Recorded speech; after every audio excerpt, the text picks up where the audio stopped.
বৌদি বাড়ি আছো? কে রে? বৌদি আমি ভোটের জন্য এসেছিলাম। আরে বৌদি আমার হাতের লোক, বৌদি আমার ভোট দিবে আর ভালো করবে। চুপ করো, ভদ্রভাবে কথা বলো। আরে আমার ঢাবলা ফেলো কোথায় গেল? এ সেই লোক না যে আগেরবার বলেছিল ভোট দেবে দেয়নি। এ তো ঝাঁটাটা ব্যবস্থা করা করছি আমি একটু।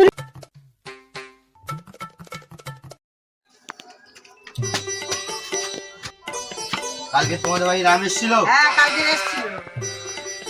কি করছিল তোমাদের বাড়ি এসে? কালকে এসে ওর বাড়ি গোচ্ছা ছিল। তুমি কি করলে? মাথার কাটে ঝেড়ের বাড়ি মেরেছি চলে গেছে। ঠিক করেছো। জানো ও তোমাদের সাথে কি করছে? কি করেছে? ও তোমাদের আগের বাড়ি ঘর পার করেছিল না? হ্যাঁ ওই ঘরটা কেটে কি করেছে জানো? কি করেছে? ওর কাকির মেয়েকে দিয়ে দিয়েছে। এবার এবার আইলে কি করবে? মাথার কাটে মারা গেল বেটা ঝেড়ার বাড়ি মারা। ঠিক করবে, কিন্তু মাসিমা পিসিমা তোমাকে পাইলে বলছি আমি এসেছিলাম, আমাকে বলবে না। বলছি, না। বন্ধুত্ব তো খুব ভালোবাসে। আমি এখন আসি, প্লিজ আগে বলছি, প্লিজ আমার নামটা ওর কাছে বলবেন না। না আমার নামটা কোনো রকম ওর কাছে বলবেন না। আমি আসি।